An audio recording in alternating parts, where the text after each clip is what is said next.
ጤና ይስጥልኝ እንደምን አላችሁ? ይህ ጋሞ ቴሌቪዥን ነው። ሳምንታዊው የፈርጦች ፈለግ ነው አሁን ተጀምሯል። እንደተለመደው ዛሬም ፈርጥ የሆኑ እንግዳ ይዘንላችሁ ቀርበናል። እስከ ዝግጅታችን ፍጻሜ አብራችሁን እንድትሆኑ በአክብሮት እንጋብዛለን። እንግዳችን እንኳን ደህና መጡ። እስቲ እንተዋወቅ። ከሁሉም በማስቀደም ስለጋበዛችሁኝ በጣም ደስ ብሎኛል። እጅግ አድርጌ አመሰግናችኋለሁ። እሺ እንግዲህ ያው ቃለ መጠይቃችን የሚያጠነጥነው የእርሶ ህይወት ተሞክሮ ላይ ነው እና እንግዲህ ስለ እርሶ ስለሆነ የምናወራው ጥያቄውን ከየት ይጀምር የሚለውን ምድል ለእርሶ ነው የምንሰጠውና እስኪ ከሚመችዎት ቦታ ይጀምሩና ያጫውቱን የህይወቱን ታሪክ። አመሰግናለሁኝ። እኔ የተወለድኩት እዚህ ጋሞ ዞን ውስጥ ነው። ቀድሞ ቦንኬ ወረዳ ቀበሌ ካቻሰንጋ የሚባል ቀበሌ ውስጥ ነው የተወለድኩት የሚል መረጃ ልስጣችሁ። ትምህርት፣ እድገት፣ የቤተሰብ ሁኔታ እንዴት ነበር? ምናልባት ከቅድመ መደበኛም ጀምሮ ቢሆን እንዲነግሩን እንፈልጋለን። ጥሩ ታንኪዩ። ያው ከገጠር ቤተሰብ ነው የተወለድኩት። ገጠር ነው የተወለድኩት። እስከ 6ኛ ክፍል የተማርኩት ገጠር ነው። እዛ ቦንኬ ወረዳ ውስጥ ካቻሰንጋ የሚባል ቀበሌ ገብረ ማህበር ውስጥ ትምህርት ቤት አለ። ካቻሰንጋ አንደኛ ደረጃ ትምህርት ቤት ያው 1 እስከ 6ኛ ክፍል እዛ ነው የተማርኩት። 1 እስከ 6 እዛ ከተማርኩ በኋላ 7ኛ እና 8ኛ እዛ አርባ ምንጭ ቀድሞ ኩልፎ መለስተኛ 2ኛ ደረጃ ትምህርት ቤት ይባላል። 2ኛ ደረጃ ደግሞ አርባ ምንጭ አጠቃላይ 2ኛ ደረጃ ትምህርት ቤት ነው የተማርኩት። አንደኛ ደረጃ ህይወቱ ምን ይመስል ነበር? እዛው የትውልድ አካባቢው ላይ ያሉ እንዴት ያጠኑ ነበር? የልጅነት ጊዜውን ቤተሰብስ እንዴት ነው የሚረዱት? መቼም ያው ይታወቃል በኢትዮጵያውያን ባህል ህፃናት ያው ከቤተሰብ ጋር ቅርበት ስላላቸው አቅማቸው በፈቀደ ከቤተሰብ ጋር አብረው የሚያደርጉት ብዙ ነገር አለ። የልጅነት ጊዜውንስ እንዴት ነበር? ጨዋታው እንዴት ነበር? እነኚህን ነገር እስቲ አንሱ። ገጠር ላይ ያው የተመቻቸ ነገር የለም። በእውነቱ ነገር ከብዙ ቻሌንጅ ነው እንደማንኛው ገጠር ቤተሰብ። ያው ቀን ቀን ትምህርት ቤት ትሄዳለህ። ከሰዓት ተመተህ ቤተሰብን ታግዛለህ። እኔ ደግሞ በቤተሰብ የመጨረሻ ልጅ ስለሆንኩ እናትና አባት ያው ወደ ሽምግልና መድረሱ ስለሆነ ከፍተኛ ስራ ጫና ነበረብኝና ያው ቤት ውስጥ ይሄ እርሻ ስራው አለ፣ እናትን ማገዝ አለ፣ አባትን ማገዝ አለ፣ እንስሳትን መንከባከቡ በርካታ የሆኑ እንትኖች አንተን ስራ ጫና ቢዚ የሚያደርጉ ነገሮች ነበሩ። የተመቻቸ ነገር የለም። በእውነቱ ነገር ለትምህርት የተመቻቸ ነገር የለም። እንዳሁኑ የዘመናዊ ነገር ስልኩ የለም፣ ማብራት የለም። እኛ ድሮ እንግዲህ ላምባ ተብሎ በሷ ማታ ማታ ትንሽ ኩራዝ ጎጆ ቤት ውስጥ ሳር ቤት ውስጥ እንደዛ እያጠናን በርግጥ አንድ 3 ዓመት ብቻ ነው 1 እስከ 6 ተጨረስኩት። ይሄ ድሮ ዝላ የሚባል ነገር ነበረ። ጎበዝ ተማሪ ነበሩ ማለት ነው። በ3 ዓመት በዛ ቻሌንጅ ውስጥም ይሄ 6ኛ ክፍል ሚኒስትሪ ተብሎ ድሮ ያው ትልቅ ትኩረት የሚሰጥበት ነው። እሱን 100% አምጥቼ ነው ያለፍኩት። በዛ ቻሌንጅ ውስጥም 6ኛ እስከ 6 ባለው በ3 ዓመት ውስጥ ነው። በ3 ዓመት ነው ጨረስኩት። ሲንገሩ እንዴት ነበር? አንደኛ ክፍል ገቡ። ከዛ እንዴት ነበር ውጤት ያመጡት? ያለኑ ክፍል ውስጥ ምንም ነገር ሳልማር 2ኛ ክፍል ዝም ብሎ የድሮ መሰረተ ትምህርት የሚባል ነገር አለ። መሰረተ ትምህርት ተማርኩና ትንሽ ይሄ መጻፍና ማንበብ ቻልኩኝ። መጻፍና ማንበብ ከቻልኩኝ በኋላ የሆነ ትምህርት ቤት የምዝገባ ጊዜ ሄድኩና አንደኛው አስተማሪ ዝም ብሎ በአማርኛ አናገረኝ። ትንሽ አማርኛ ሞከርኩና ዝም ብሎ 2ኛ ክፍል መዘገበኝ ነን። በነገራችን ላይ ያኔ የሚያልፉ ልጆች አቅማቸው ታይቶ ነው ይመስለኛል። ልክ ነህ። በአንድ አመት ውስጥ 3ኛ ተማርኩኝ ማለት ነው። ምንም ነገር ሳልማር 2ኛ ክፍል ተመዘገብኩኝ። 2ኛ ክፍል 1 ሴምስተር ተማርኩና 2ኛ ሴምስተር ዘልዬ 3ኞች ጋር ገባሁ። አልተቸገሩም ማለት ነው? በሚደርሱበት ክፍል ምንም አልተቸገርኩም። ዘልዬ እጅም አንደኛ ወጥቼ ነው ጨረስኩት። እዛ እንትኑ ላይ ምንም ሳልማር ገብቼ አሁንም አንደኛው ሁሉንም እኔ ከ1 እስከ 6 አንደኛ ወጥቼ ነው እንትን ክላስን የጨረስኩት። በዛ ቻሌንጅ ውስጥ ስራ ጫናው ምኑ እንትኑ እንግዲህ ገጠር ያደገ ሰው ይረዳል ምን አይነት ስራ ጫና እንዳለ ያውቃል። ታዲያ ምንድነው ሚስጥሩ? እንደዚህ አይነት የስራ ጫና ያልተመቻቸ ሁኔታ በሌለበት ሁኔታ ውስጥ ከፍተኛ ውጤት አምጥቶ ከክፍል ወደ ክፍል እየዘለሉ መሄድ ምናልባት እዚህ ጋር ጥሩ ተሞክሮ ያለ ይመስለኛል። በእርግጥ ምንድነው በወቅቱ እዛኛ ጋር ቀበሌ አካባቢ ላይ ብዙ የተማረ ሰው አልነበረም እና እነዚህ ዘማቾች ተብሎ ድሮ 12ኛ ክፍል ይጨርሱና ሄዶ የሆነ መሰረተ ትምህርት ያስተምራሉ፣ ፊደል ያስቆጥራሉ፣ መጻፍና ማንበብን ያስተምራሉ እና ከዛ በተረፈ ደግሞ ያው ቸርች ውስጥ ይሄ የሆነ መጽሐፍ ቅዱስ ጥናት ምናምኖችን ስታካዝም ብለ የሆነ በቃ የትምህርት ፍላጎት አንተ ላይ ያድርብሃል። ዋና እንትኑ እንደመሰለ ፍላጎት ነው የመማር የተወሰኑ ሰዎች የተማሩ ሰዎች ከአርባ ምንጭም ከሌላ ቦታም ከአዲስ አበባም የሆነ ዛነ ከወላይታ ሶዶ መጥቶ ይሄ የሆነ ክፍለ ማህበራት ይኖራሉ እዛ አካባቢና ይሄ ኮንፈረንስ ምናምን ነገር ያድርጉና መጽሐፍ ቅዱስ ያነባሉ፣ ይተነትናሉ፣ ይተረጉማሉ፣ ያስተምራሉና አትሊስት ያንን እንደው አንብቤ ለማወቅ ፍላጎቱ በጣም ከፍተኛ ነው ነበረኝና ከዛ በተረፈ ያው መሃል ላይ አንዳንዴ ያው በእግር አንድ ቀን እስከ 8 ሰዓት ተራምደህ አርባ ምንጭ መጥተህ የሆነ የተማሩ ሰዎችንም ታያለ። ያው እኔ በልጅነት ነው ገባሁት።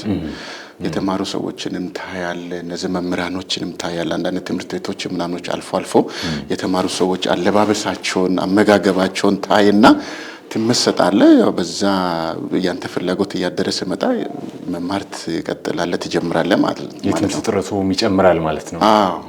እንደገና እዛ አንደኛ ደረጃ ድሮ የነበሩ መምህራኖች እኔ በእውነት በጣም ጎበዞች ነበሩ። መምህራን እዛን የሚመጡት ከዚህ ከዞን ብቻ አይደሉም። ከአማራ ክልል፣ ከትግራይ፣ ከተለያዩ ሀገሮች ከኤሪትሪያም መጥተው ያስተማሩን አሉኛ። ከኤሪትሪያ መጥተው ስንትና ስንት ኪሎ ሜትር በእግር ተራምዶ ሞተር አይገባ፣ መኪና አይገባ፣ ምን አይገባም። ወረዳው ድሮ ቦንኮ ወረዳ ተብሎ ግረሴ ነው። ከግረሴ አንድ ቀን ሙሉ ተራምዶ ነው እዛ የኛ ትምህርት ቤት የሚደርሱት። ኤርትራውያን ነበሩ፣ ትግሪያንስ ነበሩ፣ አማሮች ነበሩ፣ ኦሮማት የተሰባጠረ ሰው ነበረና እነሱም ሞቲቬት ያደርጉሃል፣ አንተን ያነሳሱሃል። የተማረ ሰው እንዲደርሳል፣ የተማረ ሰው እንዲህ ነው ብሎ ብዙ ነገሮችን አነሳሽ ነገሮችን እነሱ ይሰጡሃል። አንተ ያው የጎበስክ ትሄዳለህ። የመካከለኛና ሁለተኛ ደረጃ ትምህርቱስ እንዴት ነበር? የት ነው የተማሩት? መካከለኛና ሁለተኛ ደረጃ ድሮ ፈጥኖ ካምፕ ያው ኩልፎ መለስተኛ ሁለተኛ ደረጃ ትምህርት ቤት ይባላል። አሁን አርባ ምንጭ ከተማ አሁን አባያ ሁለተኛ ደረጃ ትምህርት ቤት ይባላል እና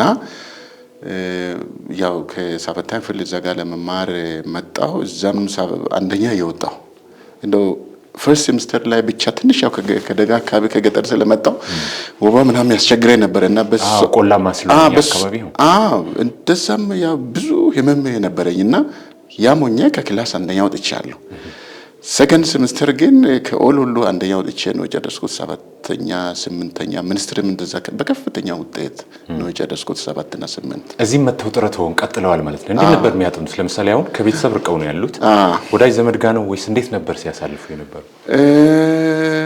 ዋና እንትኑ እንደመሰለ ትምህርት አቀባበል ያንተ ፍላጎት ካለ ጥናት ብቻ ሳይሆን ክላስ ውስጥ መምህራኖቹ የሚሰጡትን ማስተዋል ያስፈልጋል።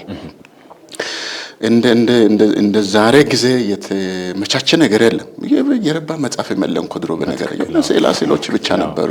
የተማሪው ጥረት ነው በአብዛኛው መምህር የሚሰጠው። መምህራኖቹ የድሮ መምህራኖቹ ባይዞ በጣም ጎበዞች ናቸው። ክላስ ውስጥ እነሱ ያስተምራሉ፣ አንተ ማስታወሻ ትይዛለህ። ከማስታወሻ በተረፈ እያንዳንዷን ክላስ ውስጥ አንተ ከተረዳ ያን ያህል ብዙ ጥናት አያስፈልግም። በደንብ ትረዳለህ። ፈተናዎች ላይ መተንተን መቻል ነው የሚያስፈልግህና እኔ ታላቅ ወንድም ነበረኝ። እሱ ጋር ነው መጥቼ ያረፍኩት።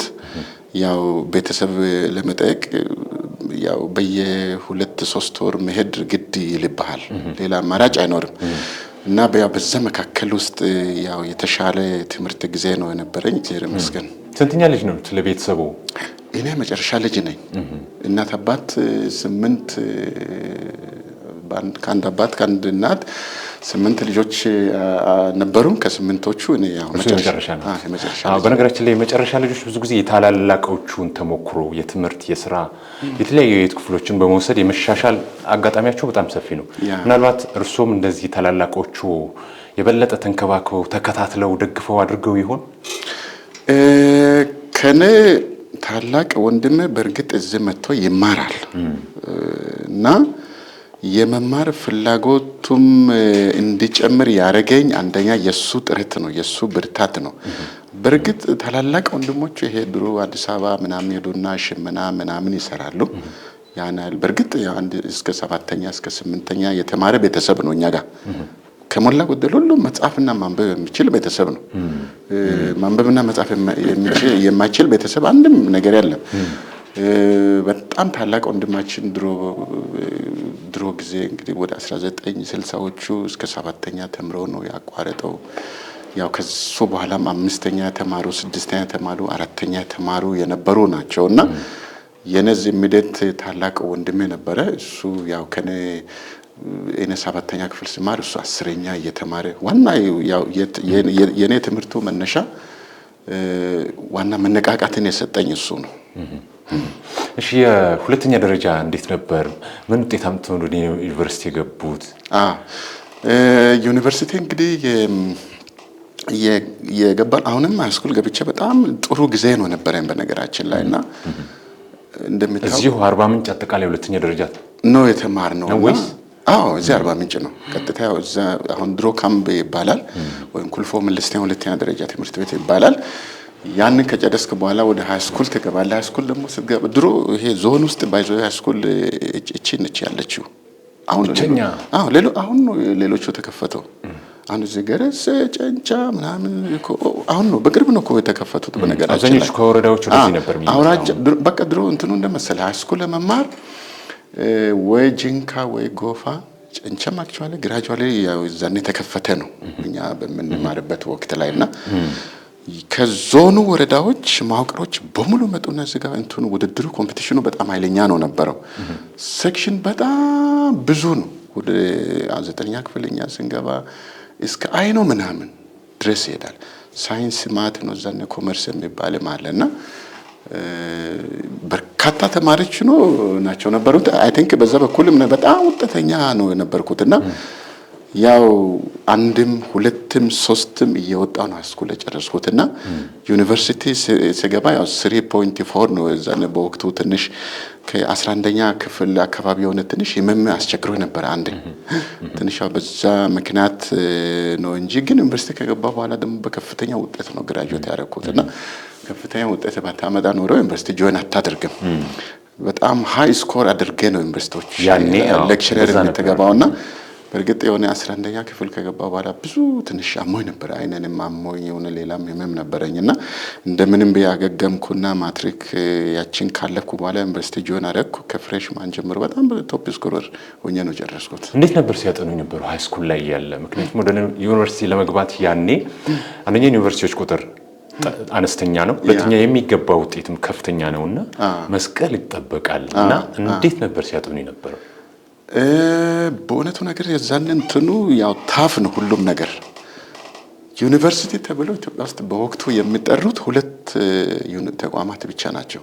ያ ሙሉ ዩኒቨርሲቲ አዲስ አበባ ዩኒቨርሲቲ ሆኖ ግብርናን ፎከስ አድርጎ ግብርና ላይ ትኩረት አድርጎ የሚያስተምር ሀረማያ ዩኒቨርሲቲ የሚባለው ነው። ድሮ የሀረማያ ዩኒቨርሲቲ ኦፍ አግሪካልቸር ነው የሚባለውና ስሙን ትንሽ አሁን ቀይሮታልና ያው ሌሎች እዚህ አርባ ምንጭ ላይ አርባ ምንጭ አርባ ምንጭ ወተር ቴክኖሎጂ ኢንስቲትዩት ተብሎ ውሃን ያስተምራሉ።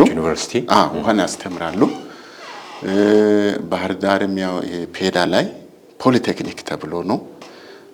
መቀሌ ላይ ብዙም ያን ኃይል የተጠናከረ አልነበረም። ጅማም ብትሄድ በእርግጥ ጅማ እዛኔ ያው አግሪካልቸር እና ይሄ ሄልዝ ሳይንስ አለ እና ኢትዮጵያ ውስጥ ትምህርት ስርዓቱም ያልተስፋፋ ማለት ይቻላል እና ያው እዛኔ ባመጣው ውጤት ልክ በጋዜጣ ይመድባሉ። እኛን ወደ ሀረማያ ዩኒቨርሲቲ የተመደብን ያው እዛ ሄደን ገብተን ትምህርት ጀመርን። ምን ዲፓርትመንት ነው ያጠኑት? ያመጡት ውጤት ምን ይመስላል? የዛስ ቆይታው? እኔ ገና ፍሬሽማን እንደገባው በ3.6 አመጣሁኝ። ፍሬሽማን ላይ ድሮ የአሁኑ ስርዓተ ትምህርት ድሮ ነበር ባይዞ ተመልሶ ነው መጣው።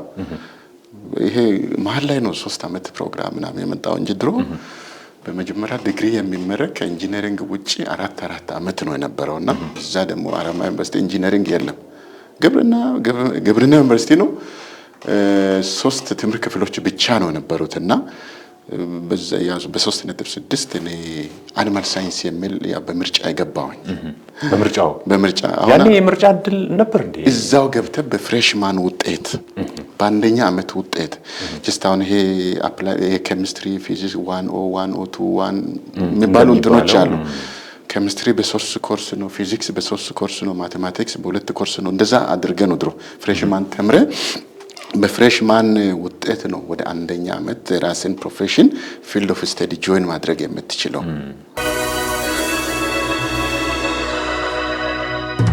እና አጠቃላይ ዩኒቨርሲቲ ቆይታ እንዴት ነበር? እንዴት ነው ሲያጠኑ የነበረው የሚለውንም ያንሱ እስቲ። ምክንያቱም አሁን እርሶ ዩኒቨርሲቲ ላይ አሉ የሚባሉ እንዳውም እንደሰማሁት ከሆነ ብቸኛ የፕሮፌሰርነት ማዕረግ ያለዎት ነዎትና አሁን የዩኒቨርሲቲ ህይወት እርሶ የሚመሩት አለ፣ በፊት ደግሞ የዩኒቨርሲቲ ተማሪ ነበሩና እንዴት ነበር ያኔ ሲያሳልፉ የነበረው?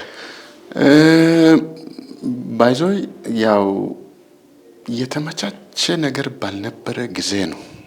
እኔ እንግዲህ ከዩኒቨርሲቲ ከተመረኩ ወደ 23 አመት ሆኖኛል። ቀላል አይደለም። ከ23 አመት ውስጥ ኦልሞስት 20 አመት አሁን ዩኒቨርሲቲ ውስጥ በማስተማር በምርምር ላይ ነው ያሳለፍኩ ያለሁት። ቀላል አይደለም። ያን የወጣት ልጅ እድሜ ማለት ነው። እና ድሮ ጊዜ ይሄ አሁን የሚባለው በቃ ይሄ ኢንፎርሜሽን ቴክኖሎጂዎች የሉም፣ ኮምፒውተር የለም፣ ኢንተርኔት የለም። ስልክ ይሄ ማንበላ ስልክ ነው እንደዚህ ማዞሪያ የሚባለው የሆነ ቤተሰብ ጋር መገናኘት ከፈለግ እሱን አዞሬ እሱም ቴሌ መሰለኝ ቴሌ ኦፕሬተር ነው። የሆነ ቤተሰብ በቀጠሮ እዛ ጋር ቁጭ ብሎ ከመጣ ካልመጣ ምንም ነገር የለም። ብቻኛ የሆነች ፖስታ አለች፣ ደብዳቤ ጽፈህ ያ በፖስታ ብቻ ነው ያው መገናኛ ከወዳጅ ጋር ግንኙነት የሚያደርጉት። ሌላ ምንም አማራጭ አልነበረም። ሞባይል ምናምን አሁን ኮኛ ስራ ከያዘን በኋላ ነው መጣው። ሞባይል ስልክ፣ ተንቀሳቃሽ ስልክ አሁን ነው የመጣውና እና ዶርም ላይ እንዴት ነበር? ለምሳሌ አሁን ተማሪ በነበሩ ሰዓት እንዴት ነው የምታጠኑት? የመምህራን የትምህርት አሰጣጥ፣ የእናንተ ዝግጅት፣ መጽሐፍት ነበሩ ወይ? እንደው የትምህርቱ ሞድ ያኔውን እንዲያነሱ ፈልጌ ነው። የሚገርም እንደ ዘመኑ እንዶ ጥሩ ነገር አልነበረም። ላይብራሪ ውስጥም ድሮ እንደዚህ ኢንሳይክሎፒዲያ ብሪታኒካ፣ ኢንሳይክሎፒዲያ አሜሪካ ምናምን የሚባሉት እንዶ ኦልድ ቨርዥን ድሮ በ20ኛው ክፍለ ዘመን አጋማሽ 20ኛው ክፍለ ዘመን የተጻፉ በ1945 በፈረንጆቹ ማለት ነው።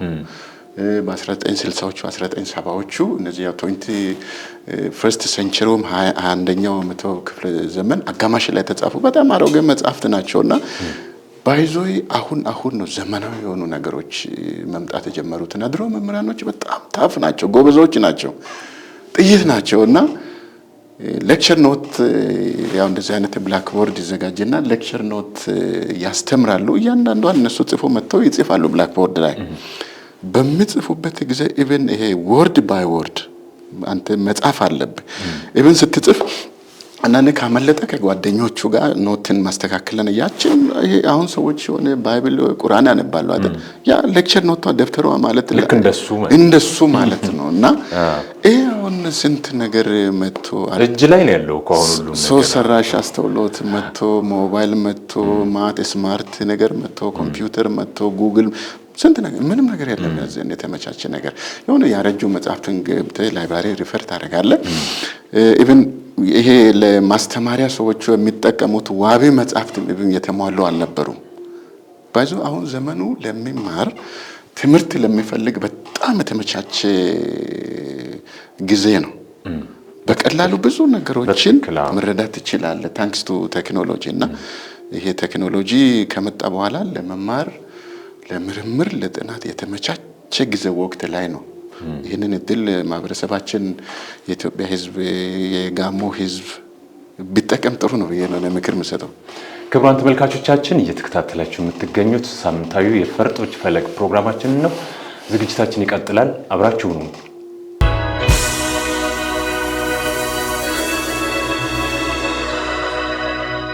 ከዩኒቨርሲቲ እንዴት ነበር? ምን ውጤት ይዘው ወጡ? የተመረቁበት የትምህርት መስክ ከዛስ ወዴት ሄዱ?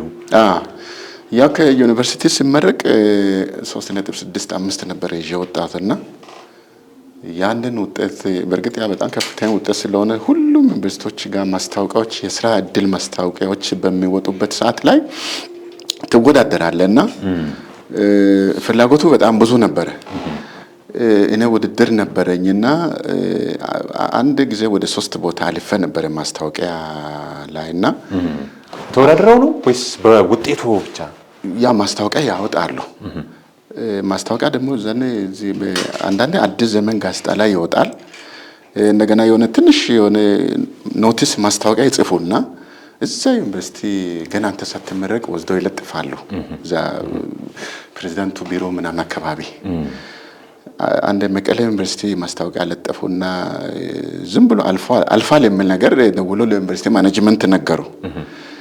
መሀል ላይ ደግሞ ግራጁዌት አድርጌ ያው ትንሽ ሳልቆይም እዚህ ጅማ ዩኒቨርሲቲ ማስታወቂያ ወጣና ትንሽ ያው ከርቀቱ አንጻር መቀሌ መሄድ ከባድ ነው ነበረውና መንገዱም አሁን አስፋልቱ ምኑ ባይዞ አሁን ነው የሆነው። ድሮ በአውሮፕላን በምናምን ነው ተሎ ትንሽ ከበድ ይላልና አስቀድሜ ጅማ ሄጄ ተወዳድሬ ስራ አልፌ የእንትን ደብዳቤ የቅጥር ደብዳቤ እንደያዝኩ እንደገና አዋሳ ማስታወቂያ ወጣና እንደዚህም በሲቪን ላኮና አልፋል የሚል ነገር መጣ። አሁን እዛ ኮርስ ሁሉ ተሰጥቶኝ ስራ ሲጀምር ጥዬ ለመምጣትም አስቸጋሪ ሆነና ሰዎቹም ያው ክሊራንስ አይሰጡም ነበር በወቅቱና ያው በዛ አይነት መልኩ ነው ስራ የጀመርኩት። ኦኬ። ከዛስ ወዴት ነው የቀጠለው ህይወት? እዛ ያው ጅማ ይርኩና አንድ በ3 አመት ካስተማርኩ በኋላ የትምህርት እድል ውጭ ሀገር አገኘሁት። ትምህርት እድል ውጭ ሀገር አገኘሁትና ያው ቤልጅየም ሄድኩኝ። ወደ ቤልጅየም ጅማ ኢትዮጵያ የተመላለስኩ 3ኛ ዲግሪን በቬተሪነሪ ሳይንስ ይባላል። ሞር ወደዚህ ወደ አኒማል ኒውትሪሽን ወይም ያው ስለ እንስሳት ስነ ምግብ ላይ ነው ሞር ፎከስ አድርጌ ያጠናሁትና ጨረስኩት። ያው ከዛ በኋላ ያንን ከጨረስኩ በኋላ ውል ነበረኝ፣ ኮሚትመንት ነበረኝ ጅማ ዩኒቨርሲቲ እያስተማርኩ የሆነ አንድ 3 አመት ከ3ኛ ዲግሪ በኋላ 3 አመት ካስተማርኩ በኋላ ያው ሰዎቹ ኔጎሼት ማግባባት ነበረብኝ፣ መስማማት ነበረብኝ፣ መዛወር ነበረብኝ። ምክንያቱም ያው ቤተሰብን በቅርበት መርዳት ነበረብኝ። እኔ ወደዚህ ተዛውረ በመጣ የአካባቢው ማህበረሰብ በጣም የመርዳት ፍላጎቱ በጣም ከፍተኛ ነው ነበረውና ያው በዛ መካከል ዝውውር ከመፈጸም በፊት ጅማ ዩኒቨርሲቲ ያው ይሄ ምርምር ስራዎችን በጣም ይወድ ነበር ከማስተማር ውጪና ማህበረሰብ አገልግሎትና ምርምር ስራዎችን ይወድ ነበርና ተመራመርኩ። ከፒኤችዲ ወይ ከ3ኛ ዲግሪ በኋላ ተመራመርኩና ብዙ ነገሮችን ያው ዓለም አቀፍ እነዚህ ጆርናል ላይ አሳተምኩ። እድገት ጨረስኩ። ፕሮሞሽን ተባባሪ ፕሮፌሰርነት ማድረግ እዛ ጅማ አገኘሁት። ከ3 አመት ውስጥ ኦልሞስት ወደ ያው ከፒኤችዲን ከጨረስኩ በኋላ በ3ኛው አመት ያችን እንዳገኘው ሳልቆይ አርባ ምንጭ ዩኒቨርሲቲ ያው በሰዎቹ ኔጎሼት በማድረግ እዚህ ዝውውር አገኘሁትና ወደዚህ ተዛውሬ መጣሁ። በዛ ቆይታው እንደውም ወደ 60 የሚሆኑ ጽሁፎችን በዓለም አቀፍ ጆርናሎች ሁሉ እንዳሳተሙ ሰምተዋል ባልሳሳትና ምንድነው ይሄን ያህል ሚስጥሩ ምንድነው? ምክንያቱም እኔ ይሄን ያህል ያሳተመ ብዙም አልሰማውምና እስቲ ስለዚህ ነገር ያጫውቱን። ምን ላይ ያተኮሩ ነበሩ? ይሄን የሚያክል ስኬትስ እንዴት ነው ሊመጣ የቻለው? ጥሩ መልካም። ያው ያንተ ፍላጎት ያስፈልጋል፣ የመስራት አቅምም ያስፈልጋል። ስለዚህ ፍላጎት ፕላስ አቅም ያስፈልጋል። ሁለቱ ተዳምረው ውጤታማ ትሆናለህና አሁን ያው 60 ማለት የዛሬ ይሄ አይ ቲንክ የዛሬ 3 አመት ምናምን መረጃን አሁን ወደ 80 ምናምን አካባቢ ደርሶኛል። የሚገርም ነው። 20 ጨምረውበታል። 20 ጨምሬያለሁና እኔ ፕሮፌሰርሺፕ ማድረግ አግኝቼ ፕሮፌሰር በመሆንበት ጊዜ ወደ 65 ኢንተርናሽናል ፐብሊሽድ የሆኑ አርቲክል ሳይንቲፊክ ጆርናል አርቲክሎች ነበሩ እና አሁን በ3 ዓመት ፕሮፌሰር ከሆንኩ በኋላ ያው ወደ 20 ምናምኖችን ጨምራለሁ እዛ ጋር እና ይሄ ምንድነው ቅናት ያደረብኝ ብዙ ሀገሮች በዚህ በምርምር ስራ በተለያዩ በስብሰባዎች በጥናታዊ ጽሁፎችን ለማቅረብ ብዙ ሀገሮች ሄጃለሁ ተንቀሳቅሻለሁ ባይዞይ በተለይ እነዚህ አውሮፓ ውስጥ ያላየሁት አገር አልነበረምና ብዙ ዩኒቨርሲቲዎችን አይቻለሁና ሰው በጣም ፈጣን ነው ያነባሉ ይመራመራሉ ይጽፋሉ ያሳትማሉ ያ የታተመው የሆነ ለማህበረሰቡን ችግር የሚፈታ መሆን አለበትና አሁን እነዚህ ፖሊሲ አውጪዎች ለማህበረሰብ አገልግሎት የሚጠቀሙ አካላት ለተለያዩ አገልግሎቶች ያው ሪፈር ያደርጋሉ ያነባሉና አንድ ፔፐር እኛ ኢንተርናሽናል ጆርናል ላይ ፐብሊሽ ስናደርግ ብዙ ሳይቴሽንስ አሉ በሺዎች ያው ዌብሳይት ላይ ነው ድረ ገጽ ላይ ነው ለብዙ ሚሊዮን ተመልካች ሳይንቲፊክ ኮሚኒቲ ለሳይንሳዊ ማህበረሰብ የሚታይ ነገር ነው የሚሆነውና ስለዚህ በተለይ እነዚህ ውጭ ሀገር እና በዞርኩባቸው ዩኒቨርሲቲዎች ውስጥ ያሉ ስታፎች የሚሰሩት ስራ በጣም ነበር ስቀና ነበረው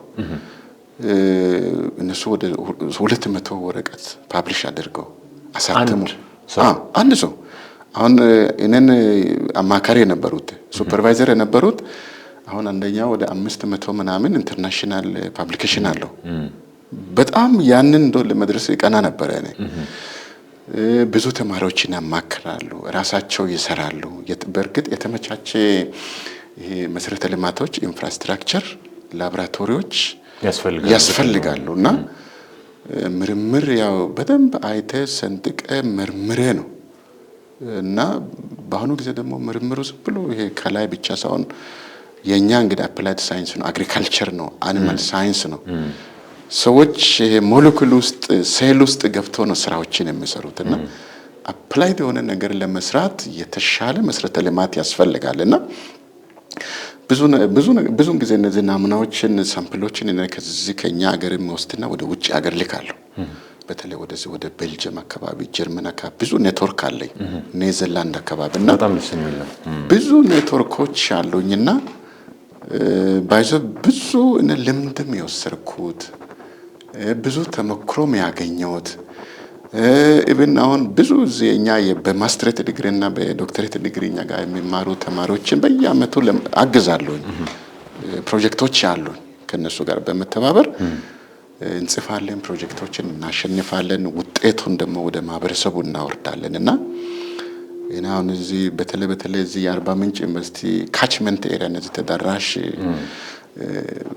አካባቢዎች አሉ ዞኖች አሉ ከታች ከቡርጂ ጀምሮ ጋሞ ዞን ጎፋ ዞን ኮንሶ እዚህ ያሉ ይዞ ለስራ ለማህበረሰብ አገልግሎት እንንቀሳቀሳለን ለምርምር እንንቀሳቀሳለን በየአመቱ ስልጠና እንሰጣቸዋለን እና ከሞላ ጎደል ያው የኛ እርካታችን ወደ ማህበረሰቡን በማገልገል በመመራመር የተሻለ ውጤቶችን በማግኘት የተለያዩ ተማሪዎችን በማስመረቅ የኛ እርካታ እንግዲህ እዛ ላይ ነው የሚሆነው አብዛኞቹን ጊዜዎቹን እንደውም ታች ማህበረሰቡ ጋር ወርደው የማህበረሰቡን ችግር ሲያዳምጡ ቢሮም ቢመለሱ ይሄንኑ ቁጭ ብለው ትኩረት ሲያደርጉ ነው የምሰማውና ይሄንን ተሞክሮ እንዴት ነው የሚገልጹት ማህበረሰቡ ጋር ያለው ችግር በጣም ከፍተኛ ነው እኔ እንዳልኩት ይሄ አውሮፓ ውስጥ ወደ 17 አገሮች ተንቀሳቅሻለሁ አሉ የሚባለው ነው ጣሊያን ፈረንሳይ ጀርመን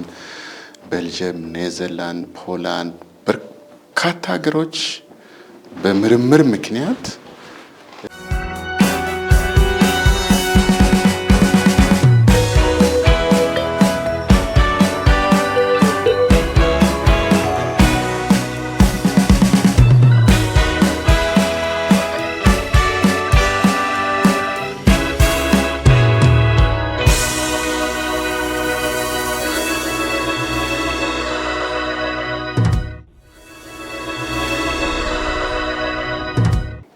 አብዛኛዎቹን ጊዜዎቹን እንደውም ታች ማህበረሰቡ ጋር ወርደው የማህበረሰቡን ችግር ሲያዳምጡ ቢሮም ቢመለሱ ይህንኑ ቁጭ ብለው ትኩረት ሲያደርጉ ነው የምሰማውና ይህንን ስተሞክሮ እንዴት ነው የሚገልጹት? ማህበረሰቡ ጋር ያለው ችግር በጣም ከፍተኛ ነው። እኔ እንዳልኩት ይሄ አውሮፓ ውስጥ ወደ 17 አገሮች ተንቀሳቅሻለሁ አሉ የሚባለው ነው። ጣሊያን፣ ፈረንሳይ፣ ጀርመን፣ ቤልጅየም፣ ኔዘርላንድ፣ ፖላንድ በርካታ ሀገሮች በምርምር ምክንያት በስብሰባ ምክንያት ብዙ ሀገሮች ዞር ያለው እዛ ውስጥ ያለው በተለይ ግብርና በጣም ዘመናዊ ነው። ያ ያስቀናሃል ወደዚህ ያንን ተሞክሮ ወደዚህ ለማምጣት ያስቀናሃል በጣምና እነሱ ከትንሽ ኤሪያ ብዙ ምርት ነው የሚያገኙት። ያ የመጣበት ምክንያት በምርምር ነው።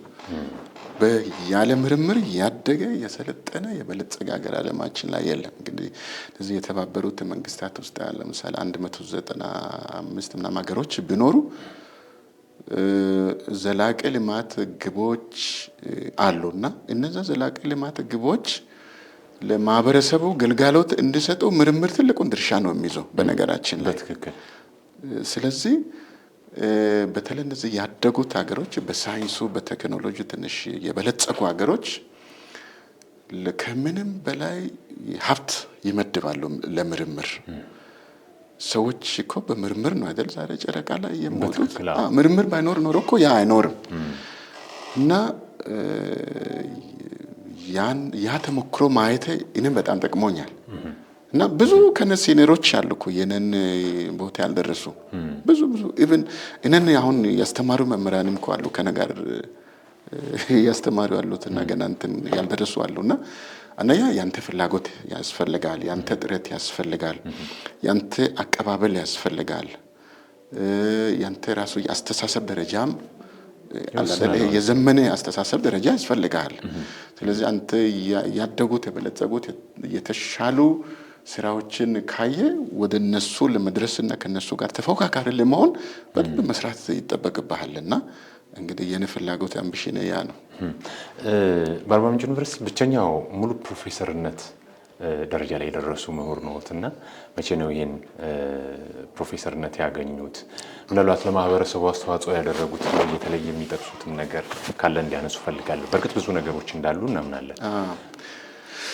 አመሰግናለሁ። አርባ ምንጭ ዩኒቨርሲቲ የመጀመሪያው በታሪክ በአርባ ምንጭ ዩኒቨርሲቲ ታሪክ የመጀመሪያው ኢትዮጵያዊ ፕሮፌሰር ያው ሌሎች የውጭ ሀገር እነዚህ ኤክስፓት የሚባሉት ከህንድ ከምናምን የሚመጡ አሉ። እነሱ በቅጥር በምናምን ነው እንጂ ያደጉት በአርባ ምንጭ ዩኒቨርሲቲ አይደለም። ስለዚህ እንግዲህ አርባ ምንጭ ዩኒቨርሲቲ አሁን 30 ምናምን አመቱ ነው አይደል? ከ35 አመት በላይ እድሜ ያለውና በዩኒቨርሲቲው ታሪክ የመጀመሪያው ፕሮፌሰር እኔ ነኝ። ያንንም ፕሮፌሰር በሚሆኑበት ጊዜ ወደ 65 የዓለም እንትኖችን ጥናታዊ ጽሁፎችን በዓለም አቀፍ ጆርናሎች ያው መጽሔት ለማለት ትንሽ ጆርናል ይከብዳልና አሳትሜ ነው። ስለዚህ እንትኑ ውጤቱም ራሱ በ98 አንድ ሰው ፕሮፌሰር ለመሆን ማምጣት ያለበት አለ አይደል? 98% መስፈርቱን አሟልቼ ነው ፕሮፌሰር የሆንኩት። በእርግጥ አሁን ከነ በኋላ እኔን ተከትለው ሁለት የመጡ ሰዎች አሉ፣ ኢትዮጵያውያን አሉ። ሁለት ኢትዮጵያን ፕሮፌሰሮች አሉ አርባ ምንጭ ዩኒቨርሲቲ ላይ አሁን እና እኔ ከ3 አመት በፊት ነው የሆንኩት። ስለዚህ ለብዙዎች መነቃቃት ሆኖ ላችኋል። ይሄ ለብዙ ሰዎች በተለይ ለወጣቶቹ መስራት የሚችሉ ፍላጎት ያላቸው ማህበረሰቡን ማገልገል የሚፈልጉ ራሳቸውንም ደረጃ ካሪየር ማሻሻል የሚፈልጉ ኢትዮጵያውያንስ የትልቅ ሞራል ነው የሆነላቸውና አይ ቲንክ ከነቀጥለው ከአንድ አመት በፊት ሁለት ኢትዮጵያንስ ፕሮፌሰር የሆኑ አሉ እዚሁ አርባ ምንጭ ዩኒቨርሲቲ ላይ። ስለዚህ አሁን እንግዲህ 3 ኢትዮጵያውያን ፕሮፌሰሮች በታሪክ አለን ማለት ነው። አሁንስ ምን ላይ ነው እየሰሩ ያሉት በዩኒቨርሲቲው? በዩኒቨርሲቲ ሞር እኔ ምርምር ስራና ማስተማር ላይ ትኩረት ነው የሚሰጠው። ብዙውን ጊዜ ይሄ ኃላፊነት ቦታዎች ላይ አንተ ስትሆን ያስራልና ይገድብሃል። አንተን እንደፈለክ መውጣት እንደፈለክ መግባት አትችልም። ብዙውን ጊዜ ስብሰባዎች ላይ ጊዜን ትጨርሳለህ። ስለዚህ ኦፍ ኮርስ እናም ፕሮፌሰር ነኝ። ከዚህ በኋላ ወደዛም ቢመለስ ያናል ብዙ ጉዳት አይኖርም።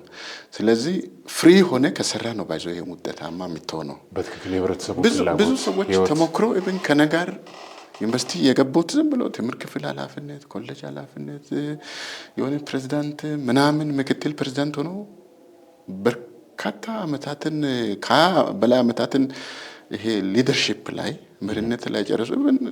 ሲቪያቸው ላይ ብዙ ፐብሊኬሽን ያለ ጊዜ ያስፈልጋል። ማሰቢያ ጊዜ ያስፈልጋል። መጻፊያ ጊዜ ያስፈልጋል። መመራመሪያ ጊዜ ያስፈልጋል። እና አንደኛ ኮንሰንትሬሽን ይሄ ያለ አይደል አንተ ትኩረት ሰጥተህ ካልሰራ ውጤታማ አትሆንም። እናም ብዙ ይሄ ዓለም አቀፍ ውድድሮች በተለይ በሳይንሳዊ ስነ ጽሁፍ ላይ ዓለም አቀፍ የሆኑ ነገሮች ሲመጡ የንስብ ትልቅ ሚና ነው የሚጫወተው። ለዩኒቨርሲቲውም ጭምር በጣም ጠቃሚ ነው እና ግሎባሊ ይሄ ዓለም አቀፍ አሁን የነን ስም የትም አሜሪካ ያለ፣ ሳውዝ አፍሪካ ያለ፣ ጃፓን ያለ ምን ያለ ጉግል አድርጎ ማወቅ ይችላል። ያ ይጠቅማል። አንደኛ ለዩኒቨርሲቲን ከፍታ ነው፣ ለንም እጅግ የተሻለ እንትን ነው፣ ዝናን ያተረፈ ነገር ነው ብዬ ወደ ግል ህይወቱ እንመለስ እስቲ። የትዳር ህይወቱ ምን ይመስላል? አመሰግናለሁ። ያ ባለ ትዳርና የአራት ልጆች አባት ነኝ እና እንግዲህ ትዳር ህይወት እነን ይመስላል። ልጆች የሉትም? አጠቃላይ ከባለቤቱ ጋር እንዴት ተገናኙ? ትንሽ ስለርሱ ያወሩ። በርግጥ ለኔ አሁን ባለቤት እጅግ ባለውለታዬ ነችና ብዙ ድጋፍ አድርጋልኛለችና ተውቃችን ከሃይስኩል ጀምሮ አብረን ተምረን ነው የጨረስነው። አብረን የተማርነው እኔ መጀመሪያ ዲግሪን እንደጨረስኩት ወደ ትዳር ውስጥ ነው ገባሁትና ከዛም ያው መሀል ላይ ልጅ መጣ። ባይዘው የመጀመሪያ ልጅ ዩኒቨርሲቲ ተማሪ ነው፣ 4 ዓመት ተማሪ ነው እና ከሱም ቀጥሎ ሴት ልጅ ያለችኝ አሁን እዚህ 1 ዓመት ተማሪ ነች። ሌሎች ገና 3ኛና 8ኛ ክፍል የሚማሩ ልጆች 4 ልጆች አሉ በትዳር መካከል። ኦኬ። እንደው በህይወቱ ሞዴል የሚሉት ሰው አለ ለርሶ? እንደው ተማሪ ያሉ ወይም ደግሞ ገና ወደ ስራ ዓለም ከመግባቱ በፊት? እኔ በብዛት ይሄ የድሮ ጊዜ መምህራኖች በጣም ጠንከር ያሉ መምህራኖች አሉ እና አንድ በጣም ጎበዝ የሆነ ባዮኬሚስትሪ የሚባል ትምህርት የሚያስተምር ጎበዝ ነበርና በእርግጥ ፕሮፌሰር ሆኖ ጡረታ ወጥቶ ያው ወደ ሀረማያ ዩኒቨርሲቲ አካባቢ እሱ በጣም ሲያስተምር ጎበዝ ነው። ይተነትናል፣ ይሄ ሳይንሱን የባዮኬሚስትሪ ይተነትናልና እኔ በቃ ሞዴሌ አድርገህ የምወስደው እሱ ነበርና ከዛ በተረፈ ግን አሁን ውጭ ሀገር በማደርጋቸው ምልልሶች እኔ እውነት በርካታ ውጭ ሀገር መምህራኖች ፕሮፌሰሮች አሉ መቼም ቢሆን የማይረሱ የሚጠቅሙ እኔ በእውነት ህይወት ላይ ትልቅ ግንባታ ያመጡልኝ ሰዎች እነሱ ናቸውና በተለይ እነን አማካሪ የነበሩ አንድ ወንድ ፕሮፌሰር እና አንድ ሴት ፕሮፌሰር አሁንም በጣም ስራው ላይ አክቲቭ ናቸው። እኔ ሞዴል በቃ እንደነሱ መሆን ነው የምፈልገውና የት ሀገር ነው? ሁለቱም ቤልጅየም ናቸው። ቤልጅየም ውስጥ ገንት ዩኒቨርሲቲ የሚባል ምዕራብ ቤልጅየም ውስጥ በጣም በዚህ አውሮፓ ውስጥ ትላልቅ ከሚባሉ ዩኒቨርሲቲዎች ውስጥ አንዱ እሱ ነው። ለኔ በህይወቴ በቃ ትላልቅ ሞዴሎች እነሱ ናቸውና ብቻቸውን አሁን ከዚህ ህንጻ ማይተናነስ የራሳቸው ይሄ የምርምር ላቦራቶሪ አላቸው ለብቻ ሁለቱም እና እኔ ወደ እነሱ ያሉበት ደረጃ የመሄድ ፍላጎት እጅግ አለና አይ ቲንክ እንቅስቃሴም ያንን ለማስተካከል ነው እንግዲህ አይደስ የሚል ነው። ማህበራዊ ህይወት ላይ እንዴት ነው? ምክንያቱም የምርምር ስራ ቀደም ሲል እርስዎ እንዳነሱት ሰፊ ጊዜ ይፈልጋል፣ ትኩረትን ይፈልጋል። ምናልባትም ቤተሰብ ልጆቹን ሁሉ የእነሱን ጊዜ ሁሉ መስዋዕት እስከማድረግ ይሄዳልና በዚህ በኩል ደግሞ ማህበራዊ ህይወት የግድ ነው። ኢትዮጵያውያን በተለይ ጋሞ ማህበረሰብ ደግሞ በእያንዳንዱ ነገር መጠያየቅ ሳይደርሱ ሲቀሩ ደግሞ ካለው ፍቅር አንጻር እስከ መቀያየም ይሄዳል ማህበረሰቡና እንዴት ነው እርስዎ እዛ ላይ? ግዴታ ነው። ያው ማንም ሰው ልጅ እንግዲህ ከማህበረሰቡ ጋር ለመኖር ስር መሳተፍ አለበት። እንግዲህ የተለያዩ እድሮች አሉ። እንግዲህ የዚህ የቤተ ክርስቲያን ነገሮች አሉ፣ ቤተሰብ አለ፣ የተለያዩ ማህበራዊ ጉድኝቶች አሉ በነገራችን ላይ እና በዚህ በእድሮች ትሳተፋለህ፣ በቤተ ክርስቲያን ቁልፍ ነገሮች ላይ ትሳተፋለህ። ዩኒቨርሲቲ ውስጥ ያሉ እነዚህ ማህበራዊ ነክ ነገሮች ሶሻል ነገሮች ላይ በደንብ ያው አድምተህ ትሳተፋለህ። ባይዞ በአንድ በሳይንሱ ብቻ መሄድ አስፈላጊ ሁለገብ መሆን ይጠበቅብሃል እና ሰዎች የመሆኑትን ያው አይተህ መሆንም ግዴታ ነው በነገራችን ላይ እና በማህበራዊ ተሳትፎም ልቀህ መሄድ ያስፈልጋል። አውትሻይን ማድረግ አለብህ። ምሁራን እንግዲህ በማህበረሰብ ውስጥ ትልቅ ቦታ ነው የሚሰጣቸው ካላቸው ደረጃ አንጻርና የህብረተሰቡን በመቀየር ህይወት በመቀየር ረገድ ትልቅ ድርሻም አላቸውና እርስዎ ይህን እንዴት እየተወጡ ነው? እንደው በግሎ ውስጥ ጥሩ ነው ባይዞ በዚህ ባለማድረግ መሆን እጅግ ይጠቅመሃል። አሁን የሆኑ ስብሰባዎች ላይ የሆኑ ውይይቶች ላይ የሆኑ ጉባኤዎች ላይ አንተ ተነስተህ አስተያየት በምትሰጥበት ጊዜ ተቀባይነት በጣም ትልቅ ነው። ተደማጭነት በጣም ትልቅ ነው። ስለዚህ ያው በዚህ በእርቅ ጊዜ፣ በውይይት ጊዜ፣ በስብሰባ ጊዜ አንደኛ አንተ ብዙ ያነበብክ ሰው ነህ። ብዙ ማህበራዊ ነገሮችን ሳይንሳዊ ነገሮችን ያየ ሰው ነህ። ስለዚህ ያንተ አስተያየት ተቀባይነት የማግኘት እድል በጣም የሰፋ ስለሆነ ጥሩ ነው። ለምሳሌ አሁን ብንወስድ ይሄ የዛሬ 4 ዓመት በፊት የነበረው ምርጫ አለ አይደል? አንድ ተፎካካሪ ነበርኩኝ እኔ። የትኛው የፖለቲካ ፓርቲ? ያው ብልጽግና ውጤቱስ እንዴት ነበር? ፖለቲካ ብልጽግና ፓርቲ የክልል ምክር ቤት አባል ሆኜ ነበረና ለምርጫ የተወሰነ ጊዜ ሲቀርብ ተነገረና ያው ተቀበልኩኝ። የኛ እዚያ ቦንከ ገረስ የሚባል ምርጫ ክልል ነበረና 2 ወረዳና 1 ከተማ አስተዳደር ነበረና ተቃዋሚ በሙሉ ዞን ውስጥ ያሉ ተቃዋሚዎች ነበሩና እና በዛ እኔ ይሄንን ማድረግ ይዤ በመሄድ ባይዞ በጣም ነው ያገለገለው። ይሰሙሃልና ታስረዳለህ ያለው ነባራዊ ሁኔታ፣ ዓለም አቀፋዊ ነባራዊ ሁኔታ፣ አገራዊ ነባራዊ ሁኔታዎችን ለምሁራን በደንብ ስታስረዳ አንደርስታንድ ያደርጋሉ፣ ይረዱሃል። እና የሰውን አእምሮ በጣም ነው እንትን የመለሰልኝ ባይዞ በምርጫ ምናምን ጊዜና እንደዚሁ የተለያዩ ማህበራዊ ጉድኝቶች ውስጥ ማህበራዊ እንቅስቃሴዎች ውስጥ አንተ ተሳትፎ ካደረግ የማሳመን እድል በጣም ሰፋ ይላል እና ስለዚህ በዚህ ትጠቀማለህ ለማለት ያህል ነው። አሁን ያሉበት ሙያ የልጅነት ህልሞ ነበር ወይም ደግሞ እንደዚህ ፕሮፌሰር ደረጃ እንደሚደርሱ ያልሙ ነበር ወይ ይፈልጉ ነበር? ወል ዩኒቨርሲቲ ጋር ገብተህ ውጤታማ ስትሆን በተለይ ዩኒቨርሲቲን ጆይን አድርገህ ዩኒቨርሲቲ ኮርሶችን ወስደህ ሲታይ በእርግጥ አሁን እኔ ድሮ ሀራማያ ዩኒቨርሲቲን በሚማርበት ጊዜ ከኢትዮጵያ ፕሮፌሰር አልነበረም።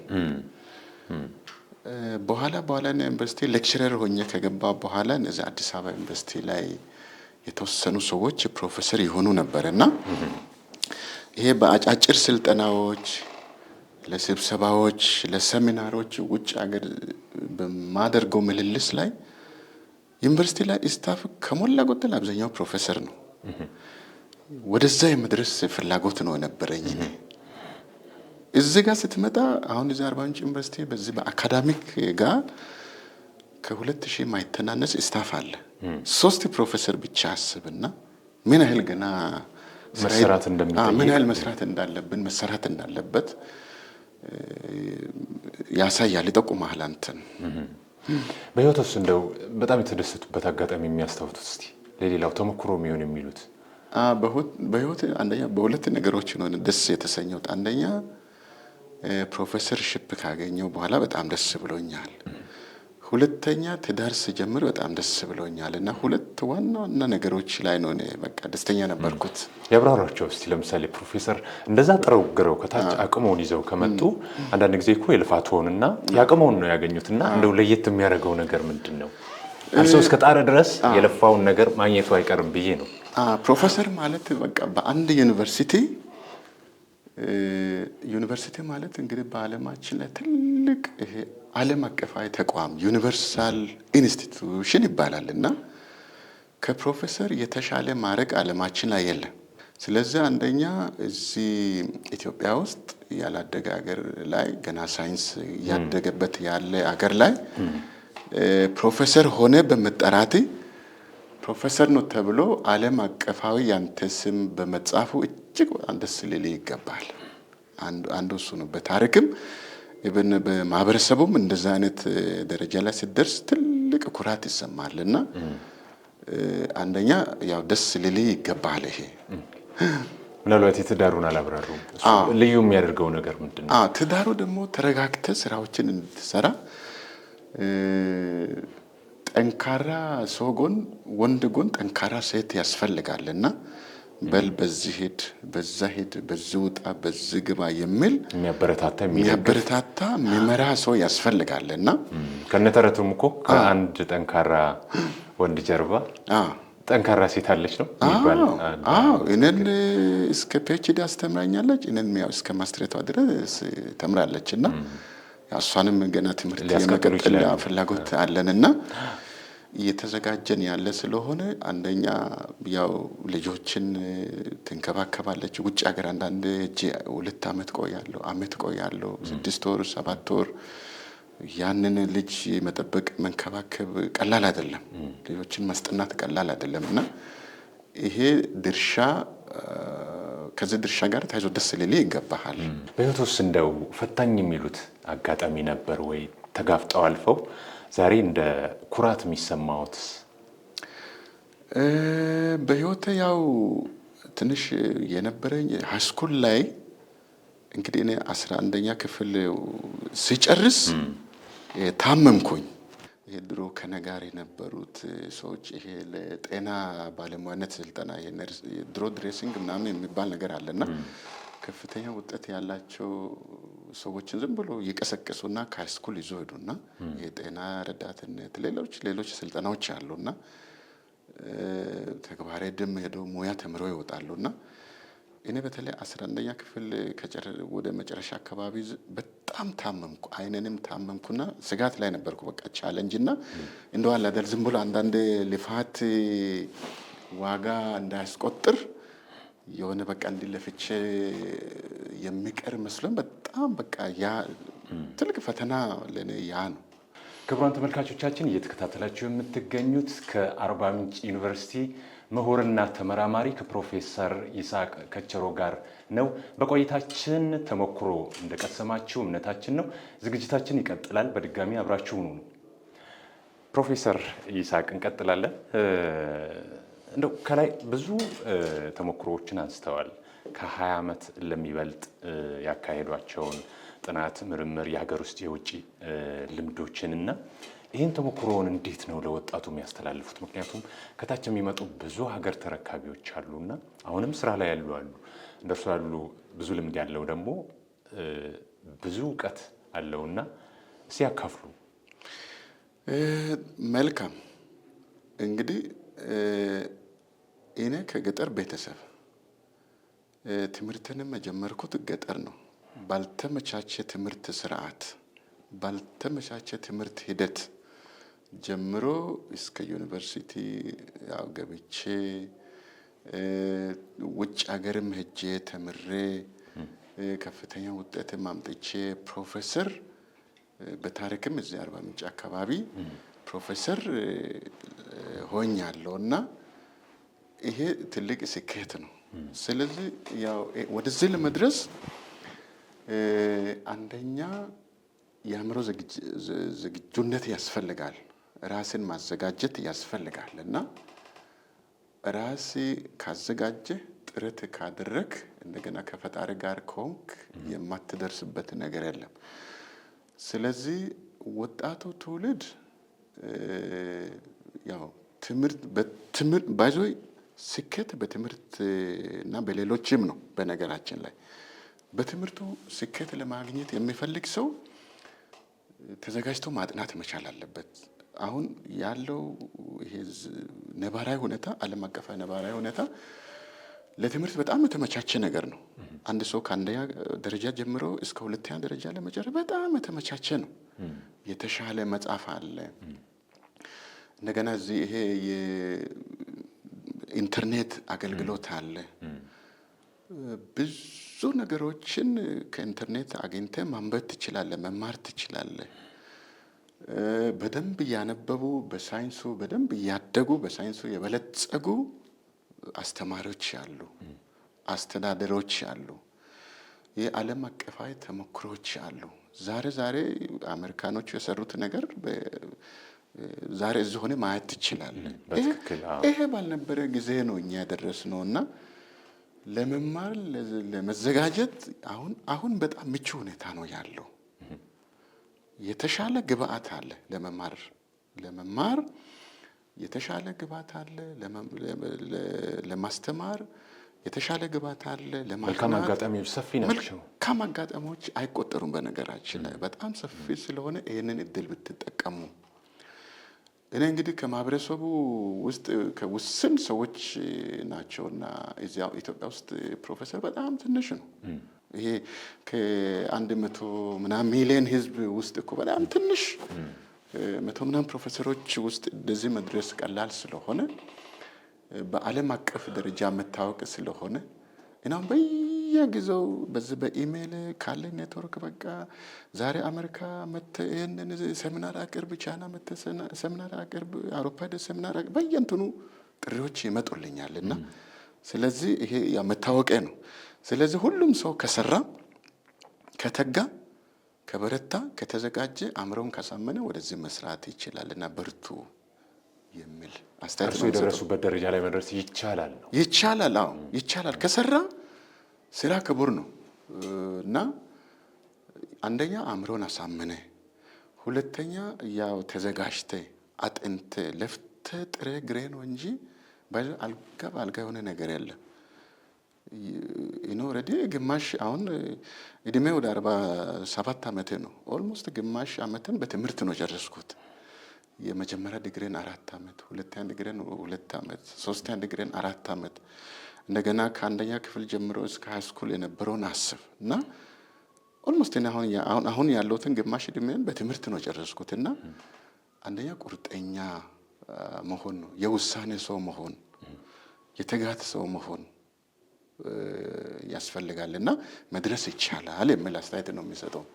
ውሃውን እየጠጡ አብሽር።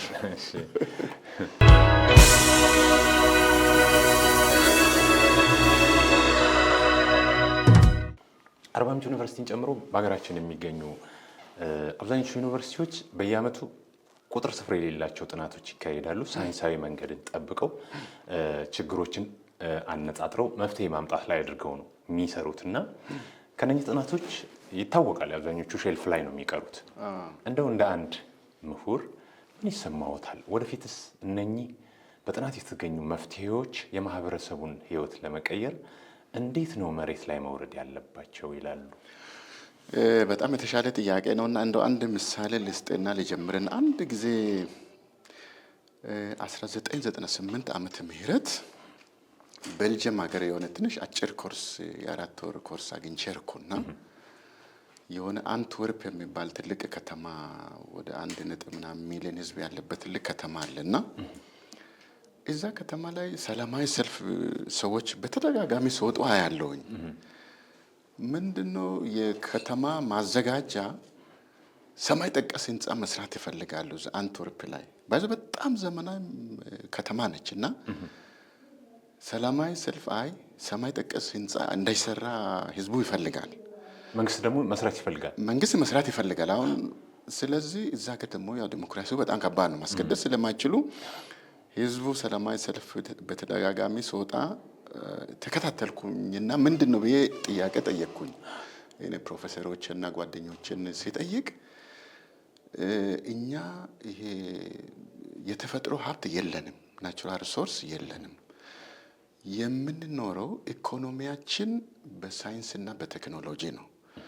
ለሰማይ ጠቀስ ህንፃ የሚመደበው ገንዘብ ወደ ሳይንስና ቴክኖሎጂ ለምርምር መመደብ አለበት የሚል ነበር ጥያቄው። ቴክኖሎጂን ሽጦ ነው የሚኖሩት።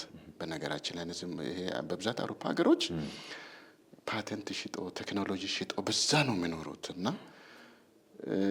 ስለዚህ ምንድነው ሀገራቸው መንግስት ሀብት በጣም ይመደባል ለምርምር። በእርግጥ በጣም ሀብታም ሀገር ነው። ሌተስት አገር ነው። ዋና ምንድነው መሰለ ጥያቄያችሁ ተሳካ አሳኩት እኮ። ስለዚህ ምንድነው ከፍተኛ ገንዘብ እዛ ሀገር ሲመደባየው ባይዞ እነዚህ ጀርመንም ሌሎች ብዙ ሀገሮች ቅድም እንዳልኩ አይቻለሁና ወደዚህ ወደ ካናዳ አካባቢም እጄ ተሞክሮ ወስጃለሁና ምንድነው መሰለ የማህበረሰቡ ችግር ከሰማይ በታች ከመሬት በላይ ከምድር በላይ ማት ጥያቄ ማት ችግር አለ። አንደኛ